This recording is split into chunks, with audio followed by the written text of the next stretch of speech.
뉴욕 증시 마감 코멘트 영상 보고 오셨습니다. 월요일 진짜 전략 유한타증권 글로벌 자산 배분 유동원 본부장 수고해주고 계십니다. 본부장님 어서 오세요. 안녕하십니까. 자, 지난주 뉴욕 증시 금요일은 큰 폭의 반등이 있었지만요. 네. 주간으로는 상당폭 하락을 했습니다. 네.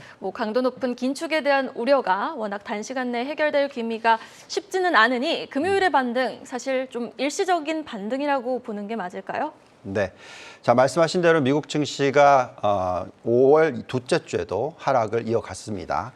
지금 전체적인 3대 지수와 러셀 2000 중소형주까지 전반적으로 다 4에서 5% 하락을 하는 모습을 보였다가 금요일 날 그래도 일정 부분 되돌려서 전체적으로는 한 2에서 3% 정도의 하락률로서 지난주를 마감을 했습니다. 자, 지난 한 달간으로 놓고 보면은요, 하락폭이 마이너스 6.5에서 11.6%였으니까 상당히 힘든 구간이 계속 이어지고 있습니다. 연초 대비해서는 뭐 다우가 10% 이상, S&P가 15% 이상, 나스닥이 5% 가까이 이렇게 하락을 하면서 전체적으로 지금 하락폭이 상당히 큽니다. 그래서 한번 미국 증시의 조종폭을 한번 보면요. 여기에 나와 있듯이 다우존스가 고점 대비해서 15.5% 빠졌는데 고점이 올해 연초였죠. 그러니까 여태까지 4개월 일주일 정도의 하락을 보였습니다. 그러니까 5개월째인 거죠. 여기 S&P 500은 19.9% 빠졌고요. 또 보시면은 비슷한 날에 고점이었으니까 4개월 일주일 정도 됐습니다. 나스닥은 훨씬 더 긴 조정을 지금 받고 있습니다. 보시면 31.5%의 하락이고요. 작년 11월 22일이 고점이었으니까 지금 거의 6개월째, 이제 좀 곧 있으면 7개월째 뭐 이렇게 넘어갈 것 같습니다. 자, 이렇게 하락을 하고 있기 때문에 대세 하락장이 아닌가 계속 그렇게 걱정을 하고 계십니다. 근데 우리가 지금 얘기해 드리고 있는 것은 올해가 중간선거의 해고, 중간선거의 해는 이 중간 조정이다라고 말씀을 드리는데 이 중간 조정의 폭이 우리가 말씀드렸던 게 3개월에서 6개월 정도, 여기에 10에서 20% 정도의 조정, S&P 기준으로서 지금 보시면은 이제 벌써 6개월까지는 안 됐지만 지금 거의 많이 조정이 일어났고요. 하락폭으로 보면은 20% 금방까지 왔죠. 그러니까 거의 이제 하락폭의 끝까지 온 건 아닌가라는 생각은 합니다. 물론 앞으로 조정이 2달 정도 추가적이 있을 수 있는 가능성, 과거에도 이 중간선거 구간에서 조정 구간이 가장 길었다면 8, 9개월까지도 가거든요. 그래서 추가적으로 한 2달 내지 많이 보면은 한 4개월 정도의 어떤 변동성은 있을 수 있다고 생각합니다. 하지만 추세 자체는 조금 이제 변화가 생긴다고 생각이 들고요. 다만 바닥에서 상승을 한다 하더라도 이 올라가는 이 속도에 있어서는 아직까지 불확실성을 해소해야 되는 부분들이 있어서, 즉 인플레이션 추이라든지 금리 인상 속도, 우크라이나 전쟁, 그리고 중국 봉쇄 정책 이런 부분들을 보면서 상승의 속도에 대해서는 천천히 생각하시는 것이 맞지 않나 하는 생각이 듭니다. 네, 알겠습니다. 자, 그래도 이 시장이 반등을 하려면 미 연준의 금리 인상, 이 스탠스가 급격히 빠른 상승이 아닌 점진적인 상승으로 바뀌어야 하는 거 아닌지 싶은데, 또한 그렇게 되려면요, 인플레이션이 안정을 찾아야 되는 거 아닌가라는 생각은 들거든요. 본부장님 생각은 어떠세요? 네, 자, 우리가 계속 얘기하고 있는 것 중에서 매크로가 지금 시장을 지배하고 있다 얘기하고 있지 않습니까? 그게 바로 인플레이션과 미 연준의 금리 인상입니다. 그래서 그 부분이 어느 정도 좀 실마리를 찾아줘야지 시장이 좀 시원스럽게 올라갈 수 있는 그런 환경으로 바뀐다라는 말씀을 드리겠는데요. 그래도 그런 희망이 없냐? 그렇지는 않다라고 말씀을 드립니다. 자, 우선 지금 미 연준의 금리가 인상이 되는 속도를 보고 말씀을 드리면 전혀 안 올린다였다가 12월 달에 올린다. 그리고 나서 연초에는 빨리 올린다. 그다음에 더 빨리 올린다. 네. 이런 식으로 점점점 계속 속도가 붙다 보니까 시장이 오히려 더 계속 하락하는 모습을 보였습니다. 지금 5월 달에 0.5%포인트 올렸죠. 다음 달 6월 달에도 지금 0.5% 올린다라고 지금 예측이 되고 있고, 또 7월 27일에도 또 0.5%, 그러니까 세 차례 연속으로 0.5%를 올린다라고 예측이 되고 있습니다. 자, 이 정도는 이제 예측이 되고 있는데 만약에 0.75가 나오면 어떡하냐? 만약에 1%가 나오면 어떡하냐? 그러니까 자이언트 스텝이 나오면 어떡하냐? 빅스텝에서 자이언트 스텝으로 가버리면 어떡하냐? 그러니까 계속 이런 불확실성이 있습니다. 자꾸 의심을 하는 것 같아요. 그렇죠. 그래서 미 연준을 못 믿는다는 얘기고요. 근데 지금 내년 7월까지의 지금 예상치를 한번 보시면요. 이게 1년 반 뒤겠죠? 보시면은 얼마까지 올리느냐 했을 때 2.75에서 3.25까지 정도, 좀 못한데 2.75에서 3.25 정도까지 올린다가 지금 대충 이렇게 예상이 됩니다. 이게 무슨 얘기냐면 올해 연말까지는 아마도 2.5에서 2.75 정도까지 올린다라고 보시면 되겠고요.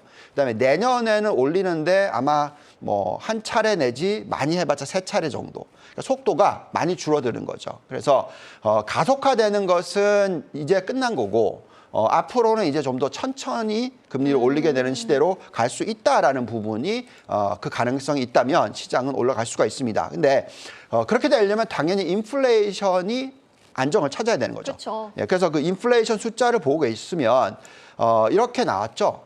지난주에 8.5%의 상승률에서 8.3%로 살짝 떨어지긴 했습니다. 근데 이제 다들 초점을 맞추는 것은 이 숫자가 너무 높다. 추세적인 부분의 변화에 대해서는 지금 관심이 없고 너무 높다라는 데만 초점을 맞추고 있습니다. 그렇지만 우리가 얘기하는 것은 이미 정점은 찍었다. 그렇지만 인플레이션이 높게 유지가 될 가능성은 높지만 어쨌든 방향 자세는 추세는 이제 변할 것이고 앞으로 임금 상승률을 보면서 고용 시장을 보면서 인플레이션이 하향 안정화될 거다라고 예측이 되고 있는데요. 지금 이 임금 상승률을 한번 보시면은 많이 올라갔어요. 그렇지만 어쨌든 평균적으로 요즘 보시면은 이제 좀 안정을 찾는 모습이죠. 그래서 5%대 중반 정도 나옵니다. 그러면 인플레이션은 이 5%대 중반까지는 떨어질 거예요. 지금 8.3 이 정도니까 계속 떨어지는 추세가 나올 거고요. 그 이후에 이제 어떻게 바뀔 거냐 하는 것은 이제 생산성의 변화 그리고 고용 시장의 변화를 가지고 판단을 하게 될 겁니다. 네, 지금 보시면 기본적으로 이 노동 생산성 숫자가 계속 올라가는 게 아니라 살짝 떨어졌어요. 근데 연산으로 계산하면 상당히 많이 떨어진 것 같지만 어쨌든 1.9% 떨어졌습니다. 자, 이렇게 되면은 계속적으로 임금 상승률이 아주 높기는 좀 어려워요. 그렇지 않겠습니까? 생산성이 좋아져야지 임금을 높여주지 생산성이 떨어지는데 임금만 높여주면은 기업이 어려워지니까 그렇게 되지 않을 거라는 거죠. 자, 여기에 지금 또 보시면은 실업률은 완전 고용이에요. 그러니까 과거에 보시면은 3.5%가 코로나19 터지기 전 숫자입니다. 자, 지금 이제 쭉 내려와서 3.6%니까 코로나 터지기 전 숫자로 내려앉았습니다. 근데 여기서 이제 차이가 나는 부분은 뭐냐면 이 숫자죠. 이게 노동 참여율입니다. 그러니까 인구의 100에서 몇 프로가 노동을 하고 있느냐, 고용에 참여를 하고 있느냐 하는 부분인데 코로나19 터지기 전의 숫자 보시면 여기거든요. 이게 64.3%입니다. 근데 지금은 올라가긴 했는데 62.4%까지 올라갔다가 좀 다시 또 떨어졌어요. 그러네요. 예, 그렇다라는 것은 그만큼 임금 상승률과 이 고용 시장을 놓고 보면은 계속해서 인플레이션을 자극하기보다는 이렇게 금리를 올려주면은 인플레이션이 자연스럽게 떨어질 수 있다라고 생각을 하고 있습니다.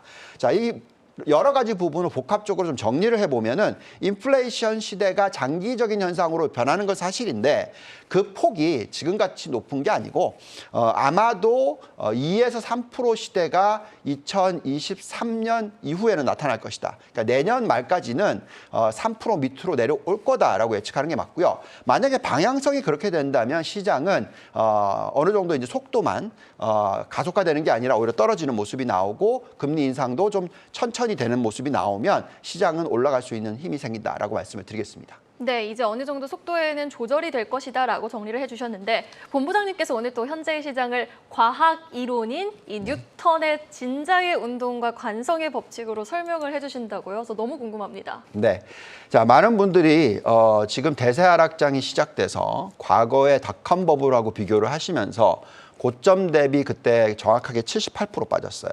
그러니까 지금 이제 겨우 30% 빠졌으니까 또 올라왔다가 또 빠진다. 그래서 이런 엄청난 하락이 오지 않을까라는 얘기를 하십니다. 그래서 우리가 이 진자의 운동과 관성의 법칙에 대해서 좀 말씀을 드려볼게요.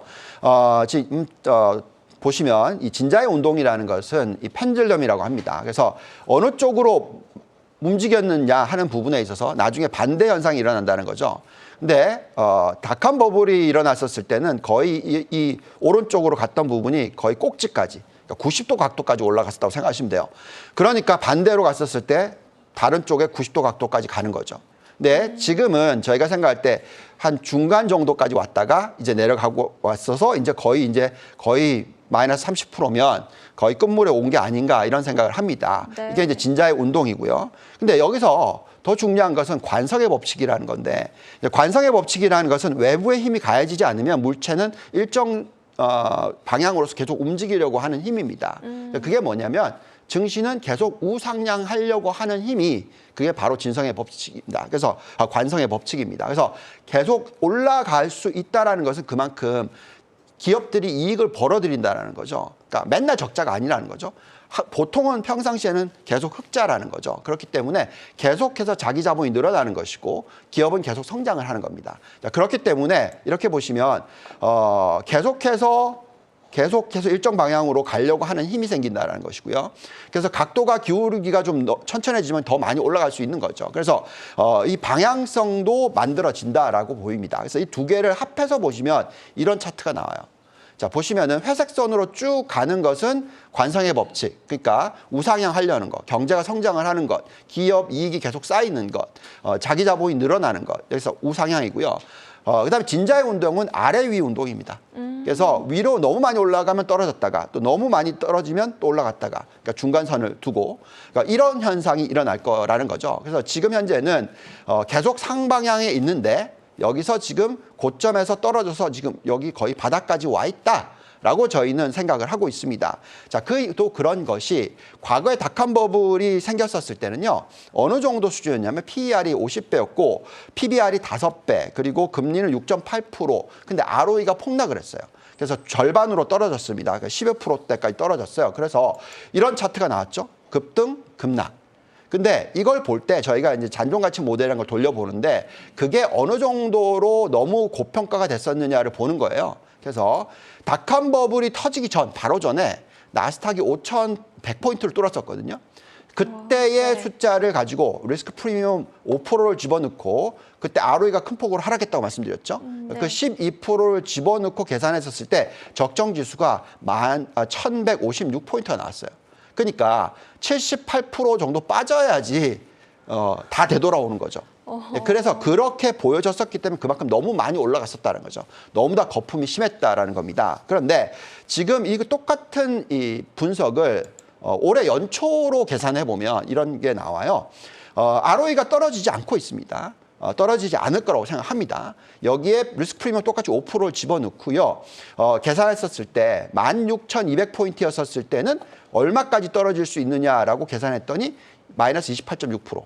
그러니까 11,586포인트가 나와요. 그러면 이 숫자가 그럼 도달했었느냐? 도달했었죠.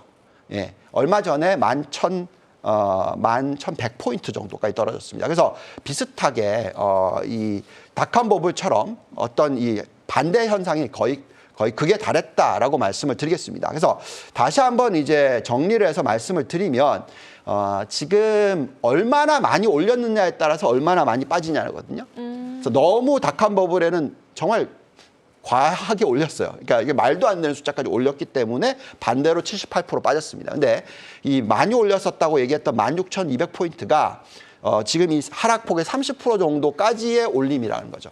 그만큼 거품이 있었는데 그 거품이 이제는 다 해소가 됐다 정도로 판단하고 있습니다. 그래서 앞으로는 이 변동성을 보면서 판단하시기 좋겠습니다. 네. 자, 그러면은 이번에는 공포와 탐욕 지수도 한번 얘기를 해볼게요. 일주일 전에 비해 더 하락을 했습니다. 지난주에는 코로나 팬데믹 때 수준까지 내려왔는데 이제는 좀 조정의 마무리 수준이라고 볼 수 있을까요? 네. 자, 보시면 지금 탐욕 지수, 공포와 탐욕 지수가 공포, 익스트림 공포입니다. 12까지 떨어졌고요. 보통 우리가 이 차트를 보면서 얘기를 해드리는데 이 정도까지 떨어질 때는 적극 매수를 해도 되는 구간, 즉 20 이하에서는 투자를 해도 괜찮은 구간이라고 말씀을 드리고 있습니다. 네. 자, 그러면은 결국 또 관성의 법칙에 따라 시장 반등이 나올 수 있는 힘이 있겠다라고 말씀을 해주신 건데 1분기 실적 발표 내용 점검도 한번 부탁을 드려볼게요. 네. 자, 계속 시장이 반등을 하려면 힘이 있어야 된다고 얘기했잖아요. 그래서 그게 바로 ROE, 자기 자본 이익률입니다. 이게 높으면 높을수록 괜찮다라는 거거든요. 근데 지금 실적을 보시면은 상당히 좋게 나오고 있어요. 77%가 예상치 상회를 했고요. EPS가 매출이 74%가 예상치 상회했습니다. 매출 증가율이 자그마치 13.4%가 나오고 있고 이익 증가율은 9%가 나오고 있어요. 순이익 마진율도 12.3% 그리고 지금 현재 PER이 16.6배니까 정말 싸 보인다라고 말씀을 드립니다. 이제 전체적인 과거의 10년 평균치보다도 낮아졌어요. 그럼 이렇다라는 것은 그만큼 실적이 뒷받침되고 있고 ROE가 뒷받침되고 있기 때문에 시장을 이끌어줄 수 있다라고 판단하고 있습니다. 네, 워낙 또 매출 증가와 ROE가 높은 게 중요하다라고 말씀을 하십니다. 실적 이야기가 나올 때마다요. 그러면은 한 주가 지난 현재 시점에서 업데이트된 매력도 높은 업종과 종목도 한번 살펴볼까요? 네. 자, 우리가 계속 말씀을 드리고 있습니다만 글로벌 투자 포트폴리오에 있어서 이런 비중을 가지고 투자를 하자고 말씀을 드리고 있어요. 네, 여기서 이제 가장 저희가 좋게 보는 것이 대형 기술주, 반도체, 신재생, 에너지입니다. 지금 비중을 이 세 개를 더하면은 50%가 넘죠. 지금 여기서 특히 오늘 좀 짚어보려고 하는 게 반도체와 태양광, 신재생, 에너지인데요. 지금 보시면은 반도체의 ROE를 보시면 정말 높게 나오죠. 50%, 20%, 낮은 게 20%입니다. 자, 죄송합니다. 이건 이제 대형 기술주. 대형 기술주가 50%에서 21% 나옵니다. 자, 그렇다 보니까 지금 많이 빠져 있기 때문에 매력도가 있다고 말씀을 드리겠고요. 또한 이 반도체와 IT 업종을 보시면 ROE가 훨씬 더 높아요. 보시면 50%에서 30%대입니다. 그렇죠? 정말 낮다고 보는 게 21%가 나오고 있어요. SK 하이닉스입니다. 그래서 그만큼 ROE가 높다는 것은 시장을 지배할 수 있다라는 부분을 말씀을 드리겠고요. 또 그 이외에도 태양광이나 이 신재생 에너지 쪽을 보시더라도 여기에 나와 있듯이 지금 ROE가 10%는 넘어요. 여기에 워낙 밸류에이션이 싸 보입니다. 그러다 보니까 이런 쪽에 대한 관심이 충분히 필요한 그런 시기다라고 말씀을 드리겠습니다. 네, 월요일 진짜 전략 유한타증권 유동원 본부장과 함께 해봤습니다. 오늘 말씀 고맙습니다. 감사합니다.